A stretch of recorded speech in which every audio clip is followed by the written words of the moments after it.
আমি সিলেবাসের কথা বলতেছিলাম, মিউট করছো কিন্তু তারপরে তো কথা শোনা যায়। আচ্ছা এবার ঠিক আছে।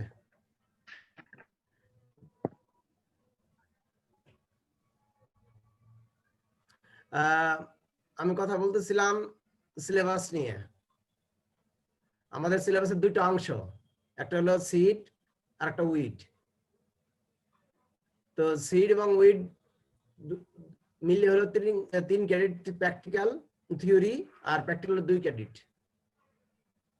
তো এখানে যে সমস্ত টিচাররা ক্লাস নেবেন তার মধ্যে চেয়ারম্যান, তারপরে নতুন যে টিচার আছেন হলো সোহরাব হোসেন, ওবেদুল্লাহ সাদ্দাম। আমাদের আরো দুজন ম্যাডাম আছেন, একটা হলো, একজনের নাম হলো মেরিন, আরেকজনের নাম শায়লা, শামসালা ইসলাম, মহসিনা আক্তার। তারাও ক্লাস নেবেন। অর্থাৎ আমরা 7জন টিচার তোমাদের এই ক্লাসটা কন্ডাক্ট করব। তো এখানে ডিস্ট্রিবিউশন হয় নাই। আমি প্রথম যে চ্যাপ্টারটা, এই চ্যাপ্টার দিয়ে শুরু করতে চাই। সিলেবাস নিয়ে পরে তোমাদের যদি সিলেবাস কালেকশন করতে চাও তাহলে সিলেবাস আমি কাউকে ইমেল করে দিয়ে দেব। আমি সিলেবাস এখানে দেখো আছে। সিলেবাস নিয়ে আলোচনা করতে গেলে বেশ সময় লাগবে।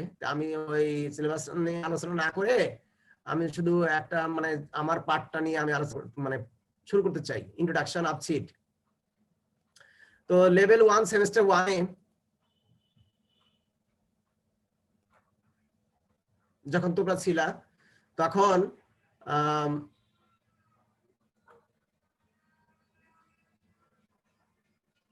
আমরা আলোচনা করছি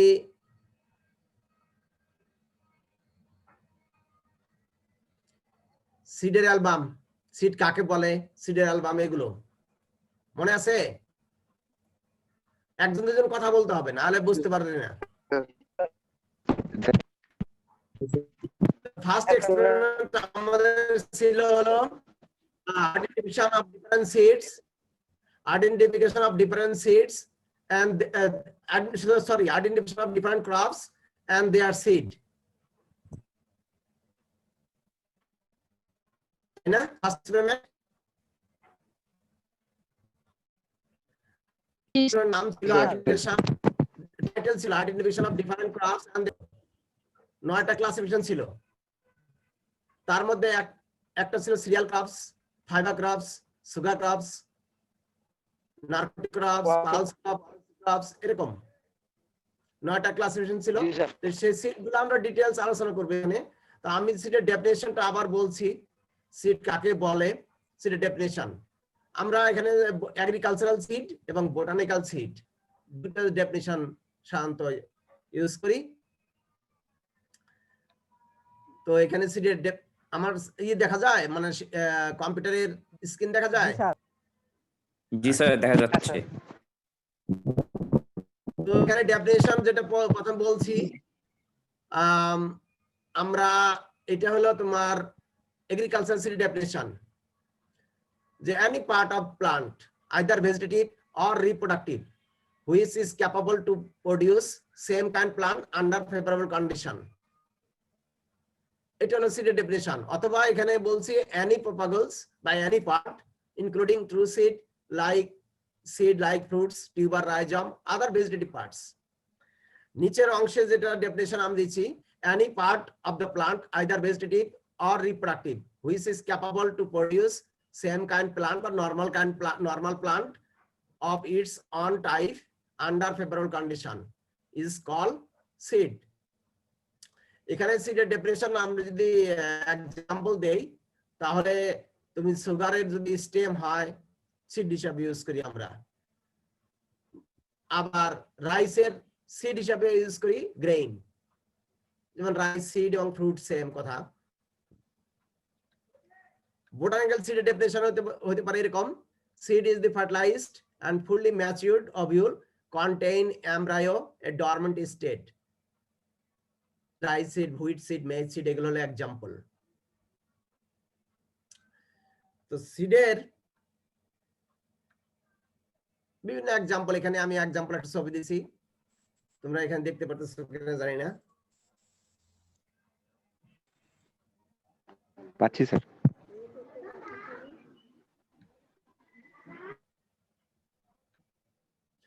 এইটা সিড এবং ফ্রুটস সেম রাইসের ক্ষেত্রে সিডের ক্লাসিফিকেশন এখানে বিভিন্ন বিষয়ের উপর ভিত্তি করে আমরা ক্লাসিফিকেশন করব বেসড অন কটিলিডন। আমরা জানি লেভেল 1 এ আমরা দেখছি ধানের বীজ এবং সোলার বীজ দুই রকম বীজ। এখানে বেস ভিত্তি করে আমরা দুই ভাগে ভাগ করতে পারি, একটা মনোকট আর একটা হলো ডাইকট। মনোকট এবং ডাইকট দুই একজন একটু রেসপন্স করো তাহলে আমি বুঝতে পারি যে তোমরা আসো। জি স্যার। তাহলে তো অথবা ভিডিও অন রাখো ছেলেরা, অসুবিধা কি? যাদের কোনো সমস্যা নাই, কারণ অনেকে বাসাতে ক্লাস করতে চায়, যাদের কোনো সমস্যা নেই তারা ভিডিও অন করে রাখো। আগে তো বুঝতে পারবো যে তোমরা আসছো।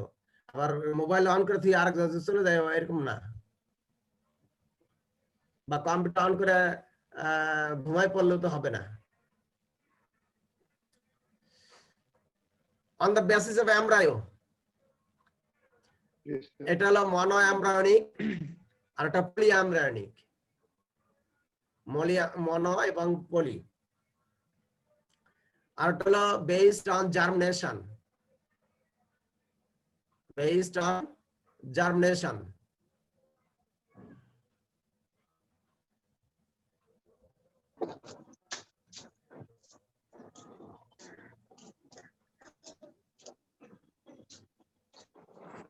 ইপিজিয়াল, হাইপোজিয়াল আর এটা হলো ভিপি প্লাস জার্মিনেশন।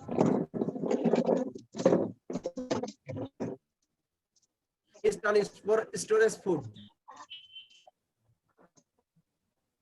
আমরা ভাগ করতেছি হলো এন্ডোস্পার্মিক, নন-এন্ডোস্পার্মিক।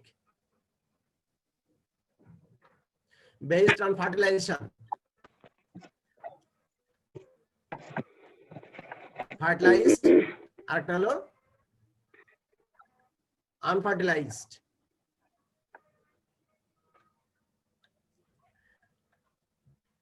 আবার আনফার্টিলাইজড হলো অব্লিগেট অ্যাপোমেক্টিক্স, তারপর facultative apomictics, adventitious embryonic, recurrent embryonic এবং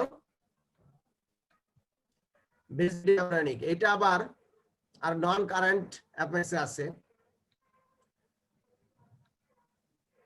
অর্থোডক্স সিড এবং রিক্যালসিট্রেন্ট সিড। এইটা হলো সিডের টোটাল ক্লাসিফিকেশন। এখন এই সিডের ক্লাসিফিকেশন ভিত্তি করে আমি এক্সাম্পল দেই।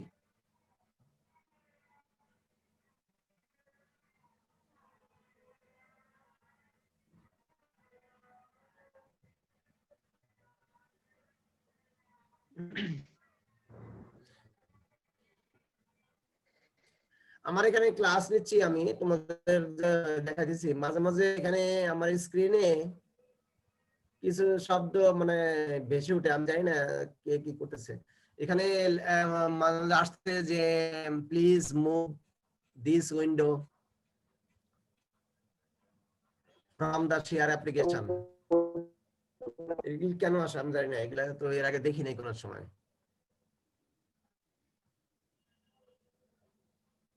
আমি তো অনেক ক্লাসই নিছি, কিন্তু এই ধরনের লেখাটা তো মাঝে মাঝে ভেসে উঠে, জানি না।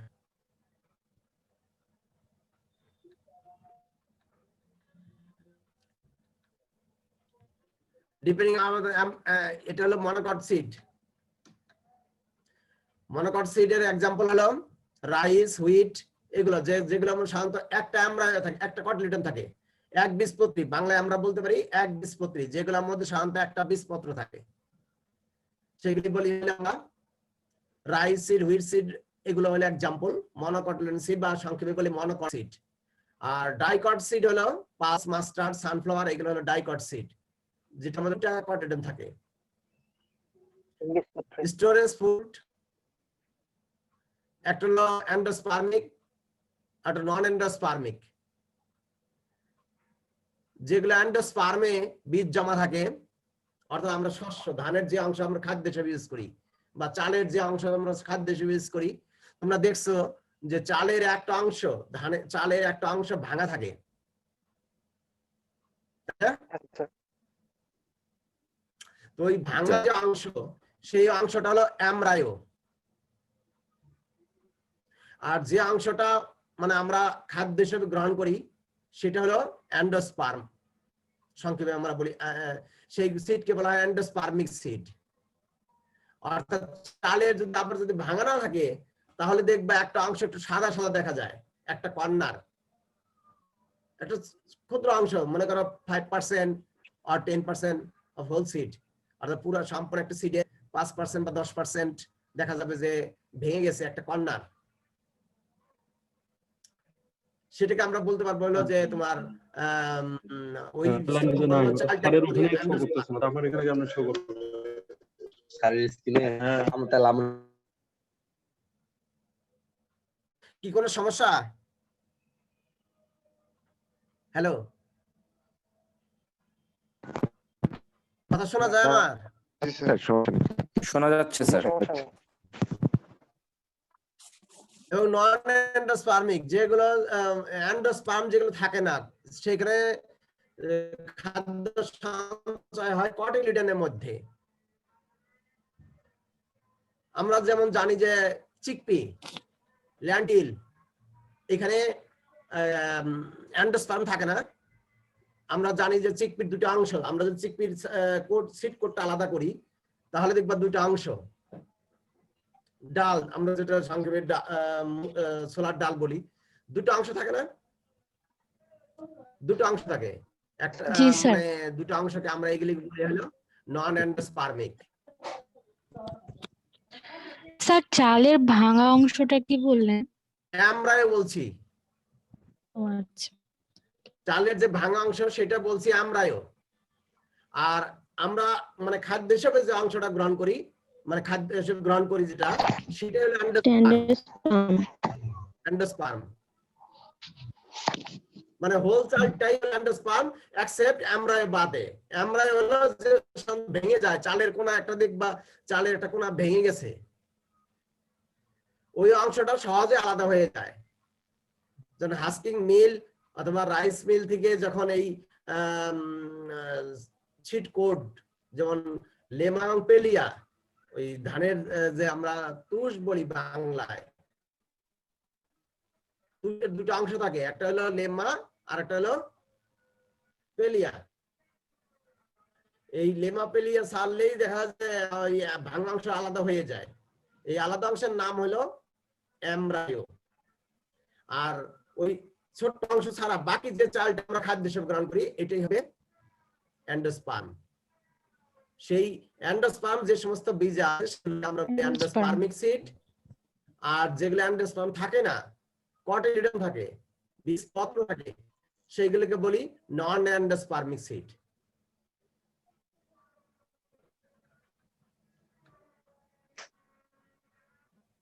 এবার on the base of germination, mode of germination, অর্থাৎ জার্মিনেশন কি ধরনের জার্মিনেশন হয়? কিছু জার্মিনেশন হয় হাইপোজিয়াল, কিছু ইপিজিয়াল, কিছু বিপিপিআর জার্মিনেশন। এখন হাইপোজিয়াল জার্মিনেশনটা কি? হাইপোজিয়াল জার্মিনেশন হলো যে সমস্ত মানে কটিলিডনটা মাটির নিচে থেকে যায়, সেগুলিকে বলবো হলো হাইপোজিয়াল। হাইপো অর্থ হলো নিচে, আর জিয়াল অর্থ হলো মাটি বা আট। দুটো অংশ এখানে, হাইপো এবং জিয়াল, হাইপো এন্ড জিয়াল দুটো অংশ মিলেই হলো হাইপোজিয়াল জার্মিনেশন। হাইপো অর্থ নিচে, জিয়াল অর্থ আর্থ আর মাটি আর সয়েল যেটাই বলি। তো মাটির নিচে যখন কটিলিডন থেকে যায় তখন সেটি হবে হাইপোজিয়াল জার্মিনেশন। আর ইপিজিয়াল জার্মিনেশন, ইপি অর্থ উপরে, জিয়াল অর্থ মাটি অর্থাৎ আর্থ বা সয়েল। যদি কটিলিডন মাটির উপরে আসে সেই ক্ষেত্রে আমরা বলবো ইপিজিয়াল জার্মিনেশন। তা এখানে একটি বিষয় লক্ষণীয় যে হাইপোজিয়াল জার্মিনেশন যখন হয় তখন বীজের হাইপোকটাইল যে পার্ট, হাইপোকটাইল নাম রাখবা তোমরা হয়তো বীজের আপনারা প্র্যাকটিস ক্লাস করবো তাকে দেখাবো হাইপোকটাইল হাইপোকটাইল এবং ইপিকটাইল এটা পার্ট আছে ইপিকটাইল এবং হাইপোকটাইল নামগুলো মনে রেখো হাইপোকটাইল ইপিকটাইল অর্থাৎ কটিলিডন যেখানে যুক্ত হয় নোডাল জোন এই নোডাল জোনের উপরের অংশ বলবো ইপিকটাইল আর নোডাল জোনের নিচের অংশ বলবো হাইপোকটাইল এখানে আমি ছবি আঁকাইতে পারলে ভালো হইতো ছবি তো আঁকাইতে পারতেছি না এখন তো এখানে ব্ল্যাকবোর্ড অত ইয়া নাই সিস্টেম নাই বা ঝামেলা অনেক তো প্র্যাকটিস ক্লাসে আমরা এগুলো ডিটেইলস আলোচনা করবো নেক্সট স্লাইড তৈরি করার সময় এগুলো দেখাবো আসলে এই স্লাইডগুলো তৈরি করছিলাম ফিজিক্যালি ক্লাস নেওয়ার জন্য আগে এখন অনলাইনে তো ক্লাসে এগুলি একটু সমস্যা তো শুধু মনে রাখো যে এটা যে হাইপোজিয়াল জার্মিনেশন ক্ষেত্রে ইপিকটাইলের পার্টের বৃদ্ধির বেশি ফলে হাইপোজিয়াল জার্মিনেশন ঘটে আর আমরা বলি বাংলায় ইন্টারমিডিয়েট তোমরা পড়ছো বোটানিতে মিতভেদী এবং মিতগত অঙ্গোদ্গম পড়ছো না মনে আছে হ্যালো জি স্যার এটা ক্লাস 8 এর বই আছে স্যার হ্যালো বলেন স্যার শুনতে পাচ্ছি আমি বলছি যে হাইপোজিয়াল জার্মিনেশনের ক্ষেত্রে বীজের ইপিকটাইলের বৃদ্ধি বেশি হয় ইপিকটাইল আর ইপিজিয়াল জার্মিনেশন ক্ষেত্রে হাইপোকটাইলের বৃদ্ধি বেশি হয় এখন হাইপোকটাইল আর ইপিকটাইল কি হাইপোকটাইল এবং ইপিকটাইল কি হাইপোকটাইল নোডাল জোন যেখানে বীজের কটিলিডন সংযুক্ত থাকে জয়েন্ট থাকে দুইটা কটিলিডন যেখানে জয়েন্ট হয় সেই জয়েন্ট স্থানকে বলা হয় নোডাল জোন সেই নোডাল জোনের উপরের অংশকে বলবো আমরা হলো ইপিকটাইল ইপি অর্থ উপরে আর হাইপো অর্থ নিচে তো হাইপোকটাইল যখন বেশি হয় ইপিকটাইল বেশি হয় তখন কটিলিডন খেয়েই জার্মিনেশন করে এবং পাতা উৎপন্ন হয় কলিটাইল বৃদ্ধি হয় হাইপোজিয়াল হয় আর ভিপিআর জার্মিনেশনে ফ্রুট যখন মাদার প্লান্টের সাথে অ্যাটাচ থাকে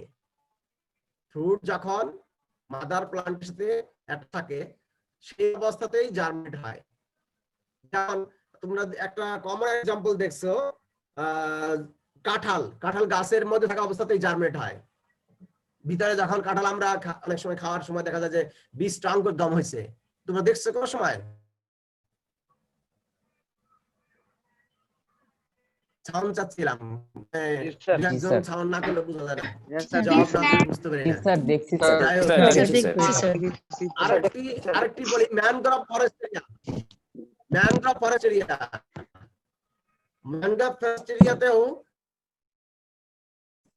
গাছের সাথে থাকা অবস্থায় জার্মিনেট হয় কারণ ওখানে যেহেতু জোয়ার বানানোর সময় বীজগুলি মানে পানির সাথে চলে যাবে এই জন্য ন্যাচারালি একটি হয় যে মাদার প্লান্টের থাকা অবস্থায় জার্মিনেট করে এবং স্বাভাবিকভাবেই এটি যখন রুট হয় এবং সরাসরি পেনিট্রেট করে মাটির মধ্যে মাটি যেহেতু ওখানে জোয়ার ভাটা নরম হয় এই জন্য ফরেস্ট এরিয়াতে এই জার্মিনেশনটা দেখা যায় embryo on the basis of বা ডিপেন্ডিং নাম্বার অফ এমব্রায়ো যখন একটি এমব্রায়ো থাকে কোন বীজের তখন আমরা বলবো মনো এমব্রায়োনিক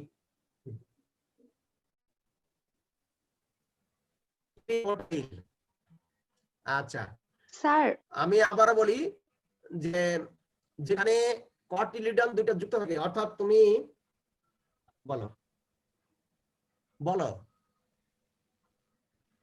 কথা বলো স্যার একটু ইপিকটাইলটা একটু আরেকবার যদি বলতেন কোথায় সমস্যা সেটা কথা মিউট আনমিউট করে কথা বলো স্যার ইপিকোটাইল আবার যদি একটু কাইন্ডলি বলতেন।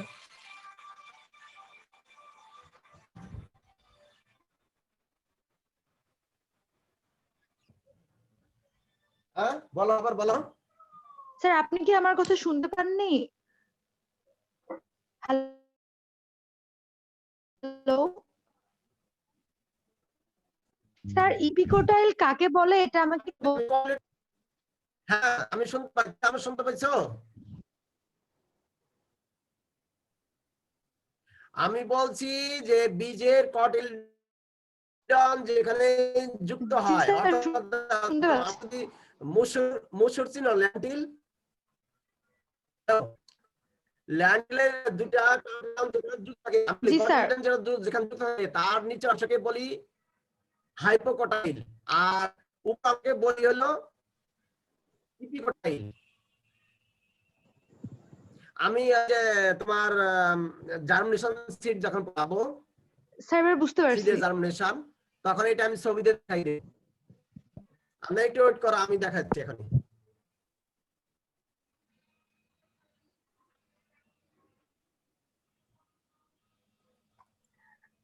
স্যার ছবি দেখালে সুবিধা হবে বুঝতে।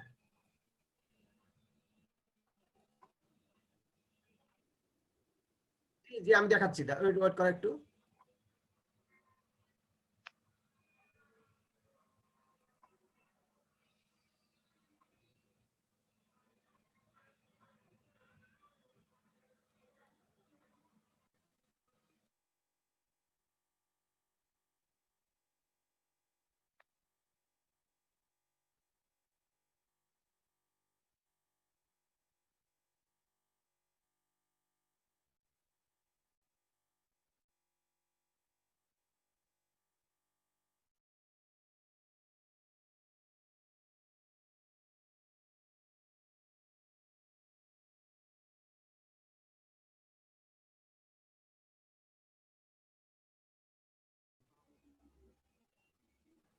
হ্যালো, আমার স্ক্রিন দেখতে পাচ্ছো? Computer screen. জি স্যার দেখা যাচ্ছে। ইপিজিএল জার্মিনেশনের একটা ছবি দিয়েছি এখানে। স্যার ইপিজিএল জার্মিনেশনের এই লাস্ট ছবিটা দেখো, যেখানে ইপিকটাইল এবং হাইপোকটাইল এবং কটিলডন। স্যার দেখা যাচ্ছে না। দেখা যাচ্ছে না ছবি স্যার। দেখতে শো করতেছে পাচ্ছি স্যার। না। স্ক্রিনে কোনো ছবি শেয়ার হয়নি। এবার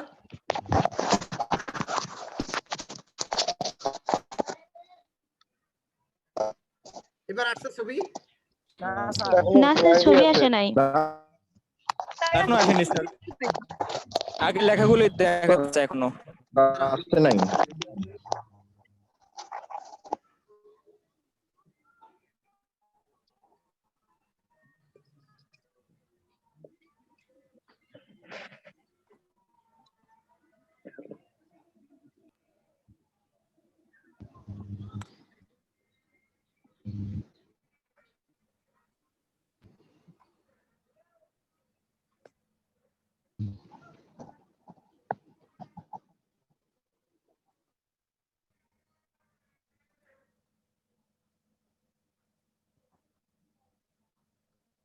এখন নতুন একটা পাওয়ার পয়েন্ট নিয়ে আসছি আমি, এটা দেখা যায়?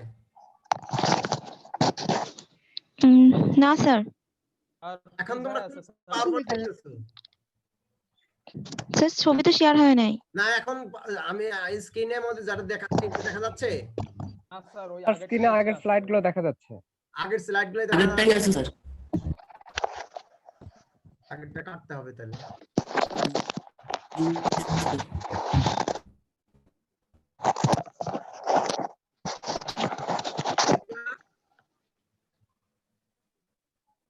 স্যার এবার স্যার এটা আসছে। স্যার দেখা যাচ্ছে।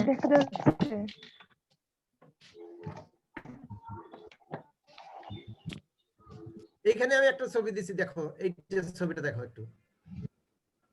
ইপিজিএল জার্মিনেশন একটা ছবি দেখা যায় এবার?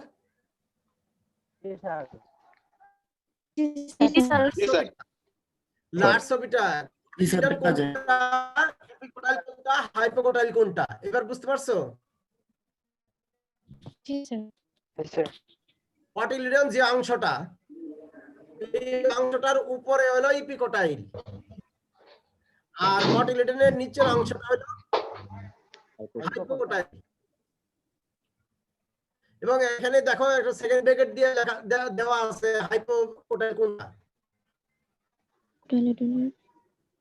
তাহলে স্যার যেটা শুট হয়ে বের হয় সেটা হচ্ছে অ্যাপিকোটাইল, আর যেটা স্যার রুট হয়ে যায় সেটা এরকম। রুট হয় না, রুট ঠিক হয়। এটা লিপিড জেনারেশন। আমি আরেকটা ছবি দেখাই পাশাপাশি, শোনো আরেকটা ছবি দেখাচ্ছি। এটা হলো ইপিকোটাইল আগে দ্রুত বৃদ্ধি পাইছে, যার জন্য এখানে হাইপোকোটাইল নিচে রয়ে গেছে, কটিলিডনটাও মাটির নিচে রয়ে গেছে। এটা হলো হাইপোজিয়াল জার্মিনেশন। বীজটা যখন মাটির নিচে থেকে যায়, কটিলিডনটা মাটির নিচে থেকে যায়, তখন হবে হাইপোজিয়াল জার্মিনেশন।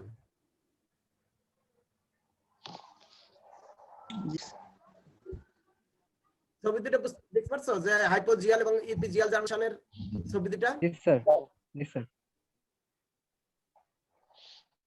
ছবি দিয়ে স্যার ভালো করে বোঝা যাচ্ছে।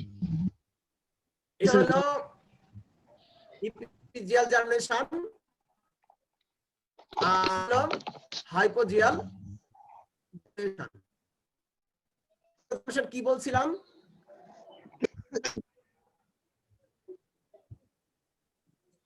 ভিভিপারাস জার্মিনেশন, ভিপারাস এরকম টাইপের। রাইসের জার্মিনেশন, ভিভিপোরাস। ভিভিপারাস। এই যে এবার একটা ছবি দিচ্ছি আমি পাশাপাশি, এবার এই ছবিটা দেখো যে একটাতে কিন্তু আমার কার্সার, বুঝতে পারছো আমার কার্সার দেখা যায়? আমি যে কার্সার দিয়ে দেখাচ্ছি এটা দেখা যায়? জি স্যার।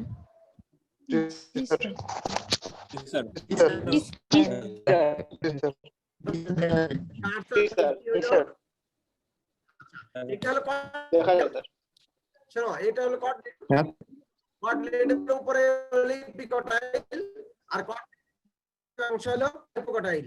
এই ক্ষেত্রে দেখো যে এটা হলো বীজ এবং কটিলিডনটা মাটির নিচে আছে। এটা ইপিকোটাইলে পার্ট বৃদ্ধিগত হতে বীজটাকে নিচে রেখে আসছে এবং হাইপোকোটাইল।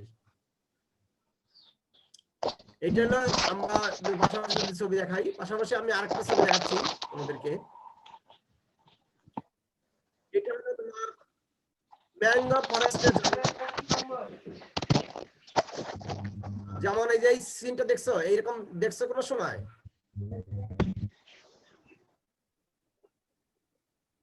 ভিভিপারাস জার্মিনেশন হয় মেজের ক্ষেত্রে, যদি মাদার প্ল্যান্টের সাথে অ্যাটাচ থাকা অবস্থায় জার্মিনেট করে।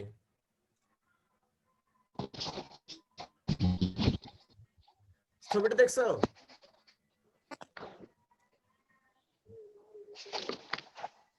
এবং রাইসের ক্ষেত্রে জি স্যার, জি স্যার। জি স্যার। জি স্যার। এক্সাম্পল। তবে এই ক্ষেত্রে শর্ত আছে, নরমালি যদি ময়েশ্চার বেশি হয় বা কোনো কারণে বৃষ্টিপাত বেশি হয় অথবা ধানের শীষ যদি পানিতে পড়ে যায়, তাহলে এই ভিভিপারাস জার্মিনেশন হয় না।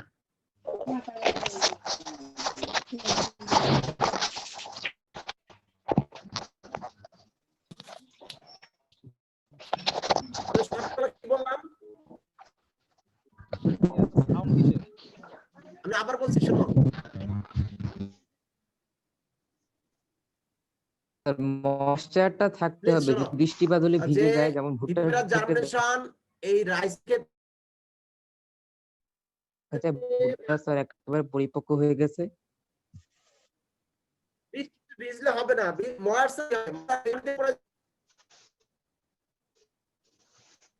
পরিপক্ক হওয়ার পরেও যদি কোনো কারণ পানিতে পড়ে যায় তাহলেই শুধুমাত্র এই ভিভিপারাস জার্মিনেশন হবে,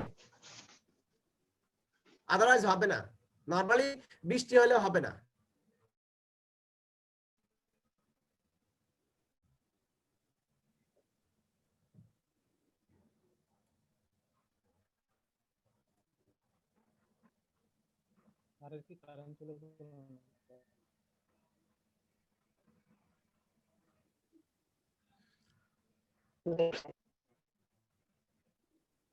আচ্ছা আমি একটু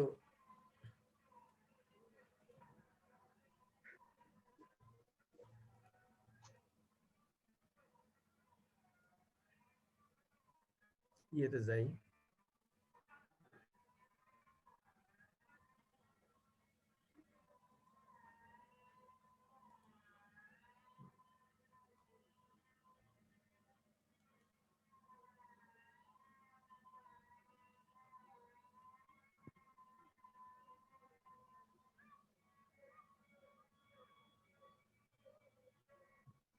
স্যার কেমন হয়ে গেছে? দাঁড়াও আমি দিচ্ছি, ওয়েট করো প্লিজ।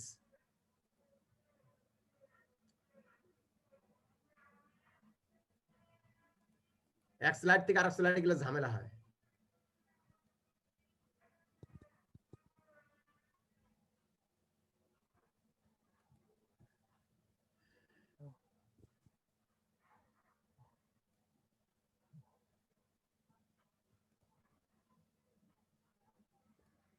শেয়ার করতে পারতেছি না।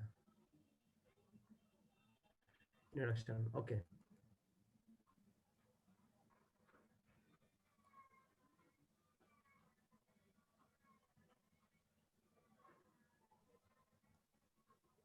এখানে ছিলাম না?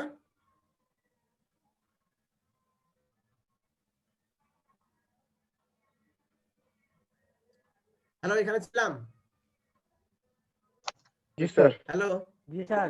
জি স্যার, জি স্যার। ওখানে ছিলাম।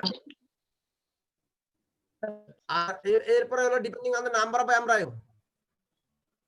Depending on number of embryo, যদি একটা এমব্রায়ো থাকে তখন আমরা বলবো ওয়ান এমব্রায়োনিক সিট অথবা মনো এমব্রায়োনিক সিট। মনো মানে ওয়ান, এমব্রায়োনিক পলি এমব্রায়োনিক।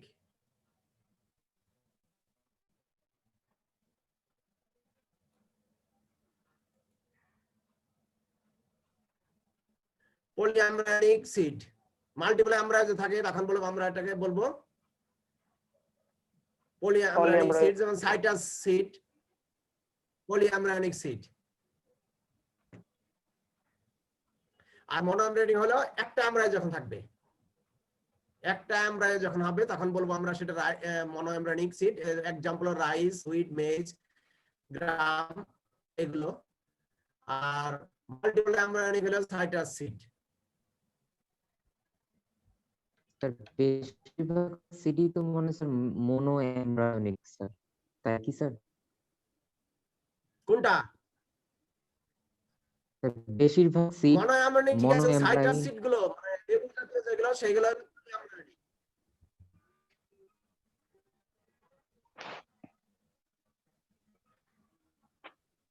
এরপরে depending on the germination, the জার্মিনেশনের অনুযায়ী এটা আমি পরে fertilization, basic fertilization, fertilize seed, আর একটা হলো আনফার্টিলাইজ সিড। এটা হচ্ছে রাইস। আমাদের যে ক্রপ গুলো, আমাদের যে ক্রপ ফিল্ড ক্রপ, আমাদের অ্যাগ্রোনমি যে সমস্ত ক্রপস, ম্যাক্সিমাম ক্রপেরই আমরা ফার্টিলাইজ সিড পাই। আর যেগুলো আমাদের ক্রপ না, হর্টিকালচারাল ক্রপস ম্যাক্সিমাম, সেইগুলোকে আনফার্টিলাইজ সিড পাই। আমরা যে সমস্ত ক্রপস নিয়ে আলোচনা পড়াশোনা করি অ্যাগ্রোনমিতে, সবগুলোই ফার্টিলাইজ সিড।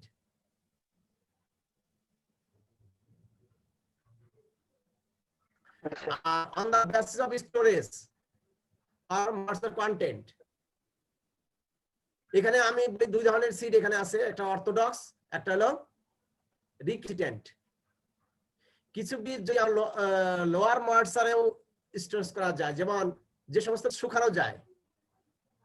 রাইস আমরা কি করি, রাইস হারভেস্ট করার পরে রাইসের সিড গুলো রোদে কেন শুকাই বলো দেখি? ময়েশ্চার কমানোর জন্য। রোদে শুকানো হয় ময়েশ্চার কমানোর জন্য। ময়েশ্চার সাধারণত কত আসলে, শোনো, ময়েশ্চার কত পার্সেন্ট আসলে আমরা স্টোর করি? সাধারণত বিলো 12%, বিলো 12%, অর্থাৎ 12% নিচে যদি ময়েশ্চার আসে তখন আমরা সেটা সংরক্ষণ করি।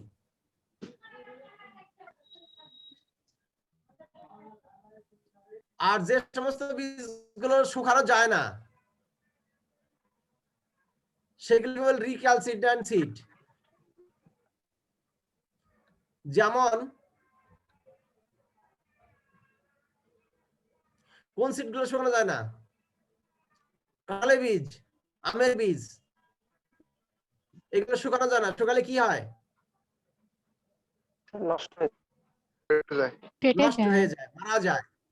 আমরা ওইগুলো মারা যায়, আমরা ওইগুলো মারা যায়, এই জন্য ওইগুলো শুকানো যায় না। অর্থাৎ যে সমস্ত সিডগুলো মানে ময়েশ্চার কমায় স্টোর করা যায় না সেগুলিকে বলা হয় রিক্যালসিয়েন্ট সিড, আর যেগুলো স্টোর করা যায় সেগুলোকে বলা হয় অর্থোডক্স সিড।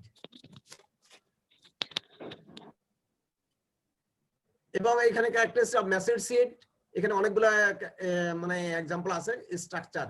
এবার রাইস সিডের আমি একটা স্ট্রাকচার দিচ্ছি মনোকট সিডের।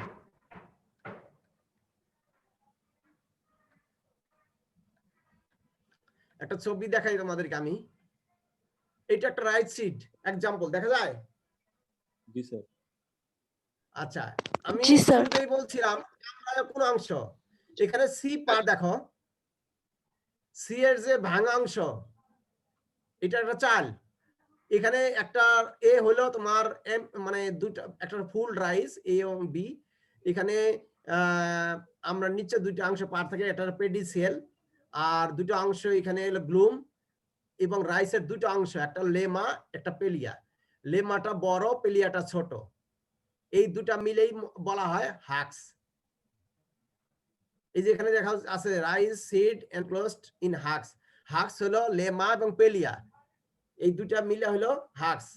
এবং এই জন্য অনেক সময় দেখা যায় হাক্সিং মিল, হাক্সিং মিল নাম শুনছো কিনা আমি জানি না। হাক্সিং মিল অর্থাৎ রাইস মিল, আমরা সহজ এক কথায় বলি রাইস মিল। রাইস মিল থেকে যদি আমরা এই তুষটা আলাদা করি তাহলে যেটা পাবো সেটা হলো একটা চাল পাবো, আমরা বাংলায় বলি চাল, কিন্তু সায়েন্টিফিক আমাদের বইয়ের ভাষা হলো এন্ডোস্পার্ম এন্ড এমব্রায়ো। এখানে এন্ডোস্পার্ম আমি শুরুতেই বলছিলাম, যেটা আমি বলছি যে আমরা যেটা খাদ্য হিসেবে গ্রহণ করি, চালের যে খাদ্য হিসেবে গ্রহণ করি, যেটা ফুড হিসেবে যেটা অ্যাবজর্ব করি সেটা হলো এন্ডোস্পার্ম। আর এই যে ভাঙা অংশ থাকে যে অংশ, এটা হলো এমব্রায়ো।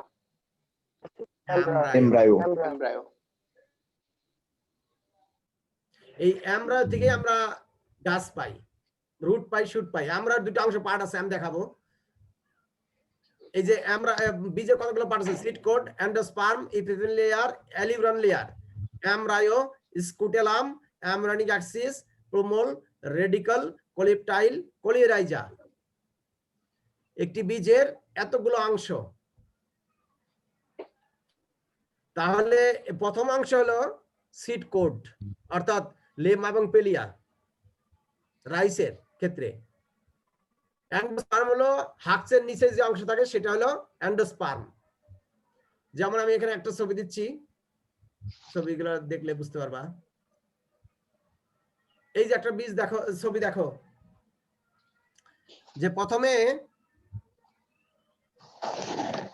যে অংশ সিড বা ফ্রুট কোড, তারপরে হলো অ্যালিউরান লেয়ার, অর্থাৎ আমরা ঢেকি ছাড়া চাল দেখছো, ঢেকি ছাড়া চালের আস্তরণটা কি থাকে, লালচে একটা আবরণ থাকে, লালচে আবরণ। লালচে আবরণটাকে বলা হয় অ্যালিউরান লেয়ার। লালচে যে আবরণটা থাকে সেটাকে বলা হয় অ্যালিউরান লেয়ার। আর এই অ্যালিউরান লেয়ারের পরে যে অংশ থাকে সেটাকে বলা হয় এন্ডোস্পার্ম। এটা হলো অ্যালিউরান লেয়ার, এটা হলো অ্যালিউরান লেয়ার। অ্যালিউরান লেয়ারের পরে যে অংশটা থাকে সেটা হলো এন্ডোস্পার্ম। এই এন্ডোস্পার্ম এবং এই অংশটা হলো কটিলিডন, যে ভাঙা অংশটা, তার মধ্যবর্তী যে লেয়ার থাকে সেই লেয়ারটাকে বলা হয় ইপিথেলিয়াম লেয়ার। ইপিথেলিয়াম লেয়ার।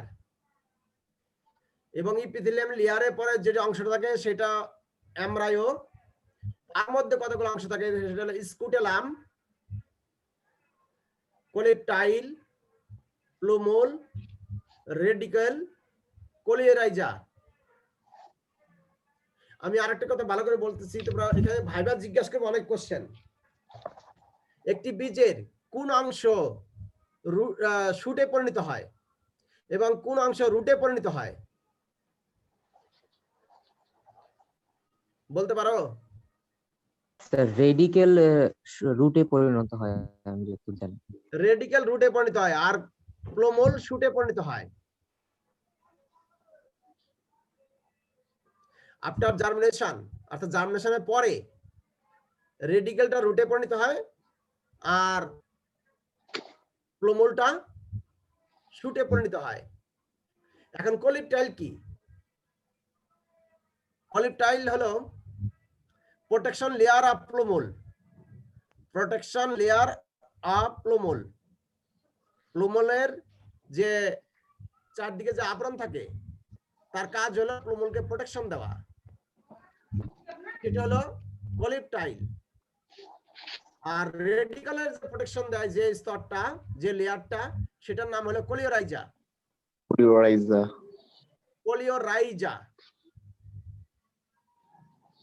হলো প্রোটেকশন লেয়ার অফ রেডিকেল আর কলিপটাইল হলো প্রোটেকশন লেয়ার অফ প্লোমোল। এবং জার্মিনেশনের পরে প্লোমোলটাই শুটে পরিণত হয়, কাণ্ডে পরিণত হয়, রেডিকেলটা রুটে পরিণত হয় অর্থাৎ মূলে পরিণত হয়। প্রধান মূলতন্ত্র, শাখা মূলতন্ত্র পর্বত আসে।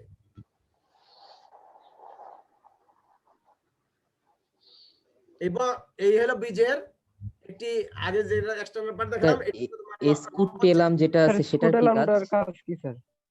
হ্যাঁ স্যার স্কুটেলাম আছে না, ওটা স্কুটেলাম। স্কুটেলাম হলো একবীজপত্রীর, এটা রিডিউসড ফর্মে থাকে, এটা তেমন কোনো ফাংশন নাই, অর্থাৎ এটা রিডিউসড ফর্মে থাকে স্কুটেলামটা।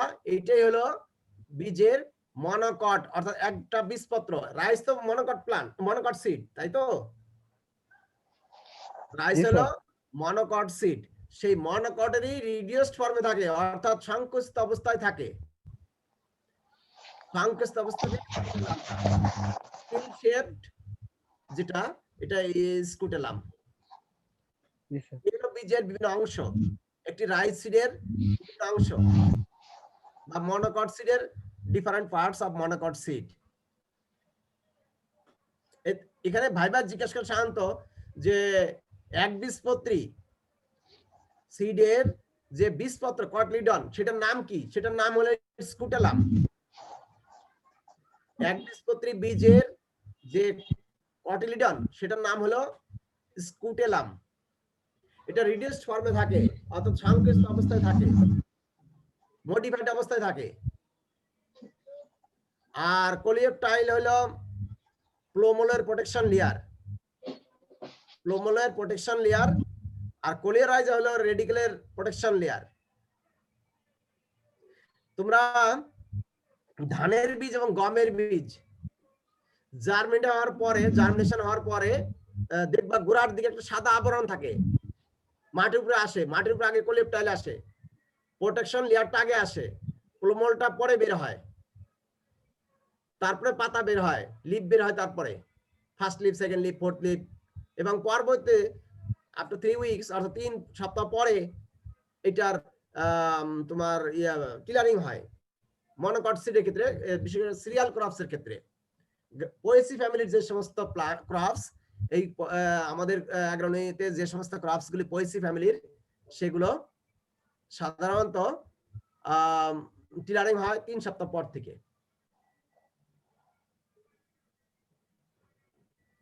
একটি মনোকটের বীজের এই মানে অবস্থানটা। এখন রেডিকেল এবং প্রত্যেকটা, আমি যে সংক্ষেপে বললাম, এইগুলি প্রত্যেকটা বর্ণনা এখানে আছে। আমরা যে গ্রাম সিডে যাই, স্যার 3 সপ্তাহ পর থেকে কি যেন বললেন স্যার? হ্যাঁ 3 সপ্তাহ পর থেকে কি যেন বললেন? টিলারিং হয় পোয়েসি ফ্যামিলির বা সিরিয়াল ক্রপসের 3 সপ্তাহ পর থেকে টিলারিং হয়। জার্মিনেশনের 3 সপ্তাহ পর থেকে টিলারিং মানে কুশি বের হয়। টিলারিং মানে হলো কুশি বের হয়, বাংলায় বলে কুশি, আর আমরা ইংলিশে বলি হলো টিলারিং। শাখা প্রশাখা, ব্রাঞ্চিং। সাধারণত মনোকট প্লান্টের ক্ষেত্রে ব্রাঞ্চিং হয় না, তাদের টিলারিং হয়। আচ্ছা স্যার, ধন্যবাদ। এবার হলো গ্রাম সিড। গ্রাম সিডের মানে সোলার বীজ। এখানে গ্রাম সিড বলি, চিকপি বলি। এটার গ্রাম হলো তোমার সোলা অথবা চিকপিও বলা হয়। তো এইটার দেখো সিড কোড আছে, র্যাফি আছে, হিলাম আছে, মাইক্রোফাইল আছে। একটা সোলার বীজ যদি তুমি নাও দেখবা সোলার বীজটা অনেকটা এই টাইপেরই। এবং এখানে সিড কোড আছে, র্যাফি আছে, হিলাম আছে, মাইক্রোফাইল আছে।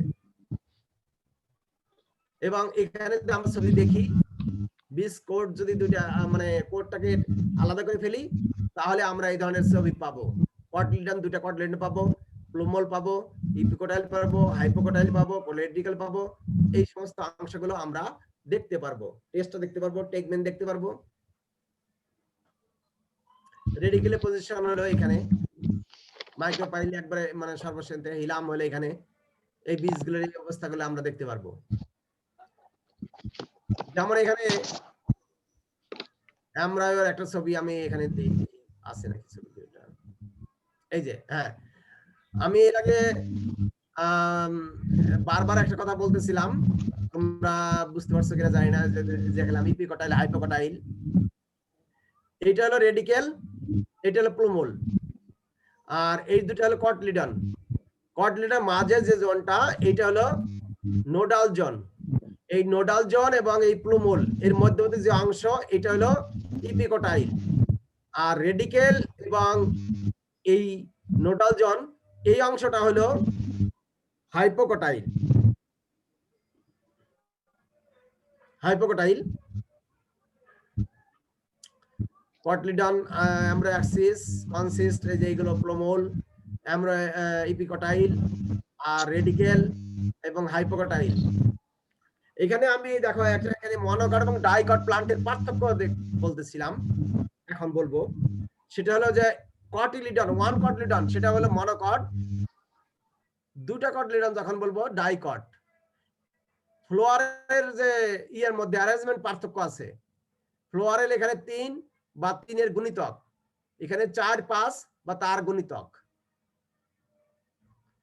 এখানে প্যারালাল লিপ ভেইন বা সমান্তরাল শিরাবিন্যাস, আর নেট লাইক বা rectangular leaf veins. Pollen grain is 1 or 4 has এরকম, আর এখানে 3 or 5 এর ভাস্কুলার। আর মনোকটের ক্ষেত্রে ভাস্কুলার বান্ডেল গুলো থাকে হলো নরমালি এই অবস্থা থাকে, আর এটাতে অ্যারেঞ্জ অবস্থা থাকে, এটা হ্যাপাজেট অবস্থা থাকে এলোমেলো, আর এটাতে রিং এর মতো করে অ্যারেঞ্জমেন্ট থাকে, রিং এর মতো অ্যারেঞ্জমেন্ট থাকে। এই ছবি থেকে পার্থক্য বোঝা যায় এটা। স্যার 4 নাম্বারটা আরেকবার বললে ভালো হয়। Pollen grain. Pollen grain pollen grain has 1 pore or furrow, অর্থাৎ এখানে মানে পোলেন গ্রেইন 3 pores, অর্থাৎ ছিদ্র থাকে, একটা ছিদ্র থাকবে অথবা এখানে 3টা ছিদ্র থাকবে। এখানে ছবিতে দেখা যাচ্ছে, দেখো এখানে একটা ছিদ্র আর এখানে 3টা, 1 2 3। এখানে পোলেন গ্রেইনের মধ্যে এটা আমরা খালি চোখে সাধারণত দেখা যায় না, কিন্তু আমরা নরমালি দেখতে পাই যেটা, যে আরেকটা জিনিস আছে, মেজর একটা ফাংশন আছে, পার্থক্য আছে, সেটা আমি এখানে নাই। সেটা হলো যে মনোকটের ক্ষেত্রে ব্রাঞ্চিং হয় না, মনোকটের ক্ষেত্রে গাছের ব্রাঞ্চিং হয় না, কি হয়? টিলারিং হয়। সিঙ্গেল লিপ টিলারিং হয়। আর ডাইকটের ক্ষেত্রে শাখা ব্রাঞ্চিং হয়। প্রশাখা হয়, ব্রাঞ্চিং ডাইকটের ক্ষেত্রে ব্রাঞ্চিং হয়। হ্যাঁ, ব্রাঞ্চিং হয়। আমরা যদি ভাইবা বোর্ড অনেক সময়, ধরো একটা রুমে তুমি ভাইবা দিচ্ছ, এই সময় হয়তো বাইরে একটা গাছ আছে, দেখে টিচার বললো যে ওই গাছটা কি ডাইকট না মনোকট, তুমি কিভাবে বুঝবা যে ওই গাছটা মনোকট না ডাইকট? ডাইকট হলে সেখানে ব্রাঞ্চ আছে ব্রাঞ্চিং কিনা ব্রাঞ্চ সেটা দেখে দেখতে। বুঝতে হবে, মনোকট হয়। ব্রাঞ্চ দেখে বুঝতে হবে। যদি ব্রাঞ্চ না থাকে, যেমন তাল গাছ, ধান গাছ, এগুলো আচ্ছা, ডাইকট, নিচ দেখি। এগুলো ব্রাঞ্চ থাকে না। কিন্তু আম গাছ, কাঁঠাল গাছ, বা যে তোমার আমি বললাম চিকপি অর্থাৎ ছোলা, এই সমস্ত গাছগুলো পালস ক্রপ, এই ক্রপগুলো ব্রাঞ্চিং হয়। এই ব্রাঞ্চিং হয় বলে এগুলো হলো ডাইকট। আর পাতার মধ্যে যেটা হয়, একটা হলো প্যারালাল ভেইন একটা নেট লাইক ভেইন অর্থাৎ জাতীয় শিরাবিন্যাস। আর রুটের ক্ষেত্রে যেটা হয় যে মনোকটে থাকে হলো গুচ্ছমূল, আর ডাইকটে থাকে হলো প্রধান মূলতন্ত্র, ট্যাপরুট সিস্টেম, যেটা বলা হয় প্রধান মূলতন্ত্র। আর এর ক্ষেত্রে বলা হয় মনোকটের ক্ষেত্রে বলা হয় গুচ্ছমূল। Fibrous root system, fibrous root system. তাহলে আমরা বাহ্যিক দৃষ্টিতে যে পার্থক্য বুঝি, ফার্স্ট হলো রুটের ক্ষেত্রে বলবো, তারপর স্টেমের ক্ষেত্রে বলবো, তারপর লিপের ক্ষেত্রে বলবো, তারপর ফ্লোরা ক্ষেত্রে বলবো, তারপর সিটের ক্ষেত্রে বলবো, তারপর পোলেন গ্রেইন বা ভাস্কুলার বাউন্ডারির ক্ষেত্রে পরে বলবো। তাহলে আগে যে পার্থক্য বলবো সেটা 1 নম্বর পার্থক্য হলো রুটের ক্ষেত্রে। রুট হলো ফাইবারাস আর প্রধান মূল। স্টেম হলো ব্রাঞ্চিং, নো ব্রাঞ্চিং, অর্থাৎ নট ব্রাঞ্চিং। ব্রাঞ্চিং হবে আর ব্রাঞ্চিং হবে না, ডাইকটে ব্রাঞ্চিং হবে, মনোকটে ব্রাঞ্চিং হবে না। পাতার ক্ষেত্রে দেখবো প্যারালাল ভেইন, সমান্তরাল শিরাবিন্যাস, এবং আরেকটা হলো জালিকা স্লাইডটা দেন।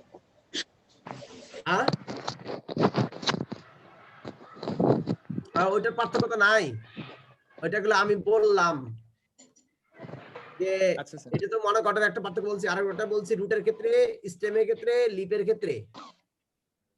তারপরে তুমি যাবে ফুলের ফ্লোয়ারের ক্ষেত্রে। Floral part.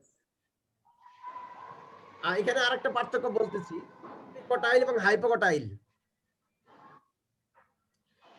ইপিকটাইল এবং হাইপোকটাইল পার্থক্য শুরুতে এটা নিয়ে বেশ কথা বলছিলাম, কারণ এটা ভাইবা জিজ্ঞেস করে, কাছাকাছি শব্দ তো, ইপিকটাইল এবং হাইপোকটাইল।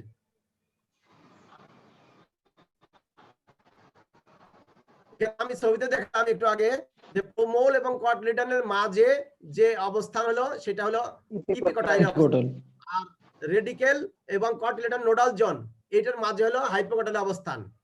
হাইপোজিয়াল জাংশন ক্ষেত্রে ইপিকটাইল elongate, so cotyledon remain in the soil, অর্থাৎ ইপিকটাইলটা খুব দ্রুত বৃদ্ধি হয়, এনহ্যান্স খুব দ্রুত বৃদ্ধি হয়, যার জন্য কটলিডনটা নিচে থাকে। আর এখানে হাইপোজিয়াল জাংশন ক্ষেত্রে ইপিকটাইলে বৃদ্ধিটা বেশি হয়। এখানে একটা জিনিস মনে রাখো যে হাইপোজিয়াল তার সাথে সম্পর্ক হলো ইপিকটাইল, আর এখানে হলো ইপিজিয়াল এর সাথে সম্পর্ক হলো হাইপোকটাইল। একটু মানে জিনিসটা স্যার একদম উল্টা হয়ে গেছে। হ্যাঁ উল্টা, এটাই আমি বলতে চাচ্ছি, জিনিসটা বিপরীত। যে যখনই তোমার হাইপোজিয়াল জার্মিনেশন হবে তখন ইপিকটাইলে বৃদ্ধিটা বেশি হবে, আবার ইপিজিয়াল জার্মিনেশন যখন হবে তখন হাইপোকটাইলে বৃদ্ধি বেশি হবে। এই জন্যই ভাইভাতে এই কোশ্চেনটা বেশি জিজ্ঞাসা করে, কারণ ভাইভাতে তো স্বাভাবিকভাবেই একটু মানে আতঙ্ক থাকে ভাইবার বোর্ডে গিয়ে, যার জন্য ওই সময় ছাত্ররা বেশি ভুল করে। তার জন্য এটা যদি খুব কাছাকাছি টার্মিনোলজি, এই জন্য এই জিনিসটা জিজ্ঞাসা করে। এখানে দেওয়া আছে যে terminal end of the epicotyl is plumule, আর terminal end of hypocotyl radicle, অর্থাৎ হাইপোকটাইলের শেষ প্রান্তটাই হলো রেডিকেল, আর ইপিকটাইলের শেষ প্রান্তটাই হলো প্লোমোল। এটি বুঝতে পারছো? জি স্যার। আচ্ছা, জি স্যার। কলিপটাইল, পলিরাইজা পার্থক্য আমি কি বলছিলাম? কলিপটাইল কার প্রোটেকশন লেয়ার? প্লোমোলের প্রোটেকশন লেয়ার, আর কলিরাইজা রেডিকেলের প্রোটেকশন লেয়ার। তাহলে এই দুটো যদি মনে থাকে তাহলেই তোমরা এইটা বলতে পারবা যে কলিপটাইল কি এবং মানে কলিরাইজাটা কি। Coleoptile bearing shoot apex and leaf primordia enclosed a foliar structure called coleoptile, আর রেডিকেল এবং রুট ক্যাপ, এটা রুট ক্যাপ বলছে এই জন্য যে protection layer, enclose as sheath মানে একটা আবরণ called coleoriza, সলিড স্ট্রাকচার এটা, এবং এটা তো coleoriza হলো সলিড স্ট্রাকচার, আর coleoptile has terminal core of the emergence of first leaf. তোমাকে বলছি আগে যে জার্মিনেশনের সময় সর্বপ্রথম বের হয় কলিপটাইল বের হয় এবং পরবর্তীতে এটা মানে শুট বের হয় এবং পর first leaf, second leaf, third leaf, fourth leaf এরকম বের হয়। এবং এর growth 3 number protects plumule during emergence of seedling. Emergence মানে জার্মিনেশন, অর্থাৎ এটা প্রোটেকশন লেয়ার। কিন্তু রেডিকেল যখন বিদ্যুৎ হয় তখন প্রোটেক্ট করে না, কিন্তু নরমালি প্রোটেক্ট লেয়ার হলো রেডিকেলের হলো কলিরাইজা। আচ্ছা, আগে গ্রেইনের মধ্যে বিদ্যুৎ হয় এটা। Coleorhiza does not come out soil, অর্থাৎ কলিপটাইল যেহেতু রুট সাধারণত মাটির নিচে আসে না, সরি মাটির উপরে আসে না, এই জন্য কলিরাইজা মাটির উপরে আসে না, যেহেতু রুটটা মাটির নিচে যায় নাকি, আর শুটটা মাটির উপরে ওঠে। এই হলো কলিপটাইল এবং কলিরাইজার পার্থক্য। তবে আমি যেটা বলছি তোমাদেরকে যে শেষে যেটা বলবো যে এই জিনিসগুলো খাতায় একটু টুকে রাখবা, তারপর আমি নোট দেবো, যেহেতু অনলাইনে ক্লাস, আমি নোট পাওয়ার পয়েন্ট যেটা পড়াচ্ছি তোমাদেরকে আমি এই পাওয়ার পয়েন্টটাই দিয়ে দিব এবং নোটগুলোও দিব। Thank you sir. খাতার জন্য নোট লাগবে সেই নোটটাও দিব এবং এই পাওয়ার পয়েন্টটাও দিব। তবে তোমাদের যেটা করতে হবে যে খাতার মধ্যে একটু লিখে রাখতে হবে যে আমি এইগুলো আলোচনা করলাম।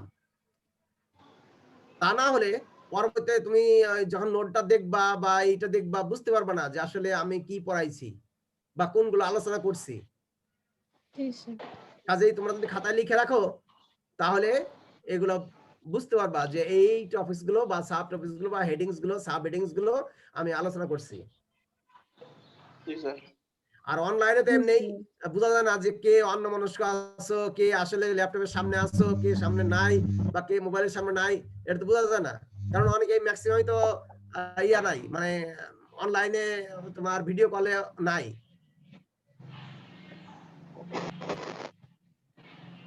কাজেই আর ভিডিও কল থাকলেও সবার চেহারা একসাথে দেখা যায় না। কাজে এটা তোমার, যেহেতু আমাদের একটা মানে কি বলবো যে একটা ওয়ার্ড সিচুয়েশন আমরা আছি এখন, করোনা কবে যাবে, আদৌ পরীক্ষা তোমাদের কবে হবে এটি তো বলা মুশকিল,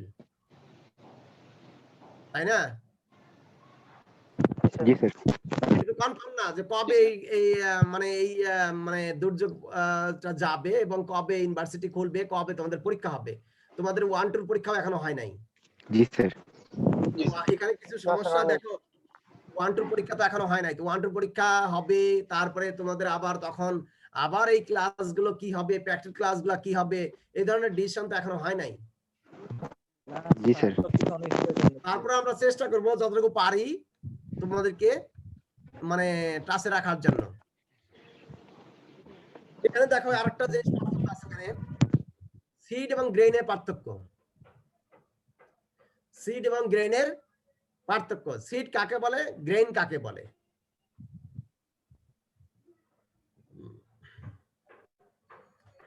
সিড হওয়ার জন্য প্রথম শর্ত যেটা, সেটা ভায়াবল হইতে হবে এবং সেকেন্ড শর্ত হলো ভিগরাস হইতে হবে। ভায়াবল হলো জীবন্ত, সজীব, আর ভিগরাস হলো বা ভিগর হলো সতেজ। তাহলে দুটো শব্দ, একটা হলো সজীবতা ভাইবিলিটি, আর ভিগরিটি হলো সতেজতা। তাহলে দুটি শব্দ হইতে হবে, অর্থাৎ তোমাকে জীবন্ত হইতে হবে এবং বিদ্যুৎ অর্জন যথেষ্ট সতেজ থাকতে হবে, আদারওয়াইজ সেটাকে আমরা সিড বলবো না। একটি ফিল্ডের যতগুলো প্রাইস বা হয় তখন আমরা সেটাকে বলবো গ্রেইন। গ্রেইন থেকে যেটা ভায়াবল হবে, ভিগারাস হবে, সেটাকে বলবো সিড। আর ভায়াবল ক্ষেত্রে আমাদের গ্রেনের ক্ষেত্রে তেমন ভায়াবল দরকার নাই, আমরা যেটা চাল হিসাবে ইউজ করবো, খাদ্য হিসেবে গ্রহণ করবো, সেটা তো ভায়াবল হওয়ার দরকার নাই। দরকার আছে? দরকার নাই সেটার। আর হলো 2 নাম্বার হলো সিডের ক্ষেত্রে ফিজিক্যালি এবং জেনেটিক্যালি পিওর হইতে হবে। ফিজিক্যালি এবং জেনেটিক্যালি পিওর হতে হবে। গ্রেনের ক্ষেত্রে সেটা না হলেও চলবে। যেমন এক্সাম্পল দেই, রাইসের সিডের মধ্যে একটা ভ্যারাইটি BR3 বিপ্লব, বাবরি ধান 28, বাবরি ধান 29, আমরা বাজারে যেটা চাল পাই 28 বা 29, তো 28 29 একসাথে মিক্সড হয়ে গেলে সেটা ফলন ভালো হবে না। এই জন্য মিক্স যেন না হয়, সেটা হলো ফিজিক্যালি, আর জেনেটিক্যালি হলো যে পলিনেশন সময় যাতে মিক্স না হয়, এই জন্য জেনেটিক্যালি এবং ফিজিক্যালি মিক্স যেন না হয়। কিন্তু আমরা যখন চাল খাবো তখন 28-এর মধ্যে 29-এর দুই একটা চাল আছে, কোনো সমস্যা হবে? কোনো সমস্যা হবে না। তারপর হলো সিডের ক্ষেত্রে মিনিমাম সিড সার্টিফিকেশন স্ট্যান্ডার্ড, অর্থাৎ SCA সিড সার্টিফিকেশন এজেন্সি একটি সংস্থা আছে বাংলাদেশের, সেই সংস্থা কর্তৃক যে স্যাটিসফ্যাক্টরি স্ট্যান্ডার্ড সেটা থাকতে হবে, গ্রেডের ক্ষেত্রে কোনো প্রয়োজন নেই। তারপরে আমরা সিডের ক্ষেত্রে ট্রিটমেন্ট করতে হবে, ফানসাইড দিতে হবে, protector against storage pest, fungi, এগুলো প্রোটেক্ট করার জন্য সিড ট্রিটমেন্ট করতে হবে। কিন্তু গ্রেনের ক্ষেত্রে ট্রিটমেন্টের তেমন প্রয়োজন হয় না, সাধারণত প্রয়োজন হয় না। তারপরে তোমার সার্টিফাইড লেভেল থাকতে হবে, জার্মিনেশন লেভেল কত পার্সেন্ট, পিউরিটি পার্সেন্ট কত পার্সেন্ট, এগুলো বা germination percent, purity percent, viability percent, এগুলো পার্সেন্টেজ থাকতে হবে সিডের ক্ষেত্রে, কিন্তু গ্রেনের ক্ষেত্রে সেটা না হলে চলবে।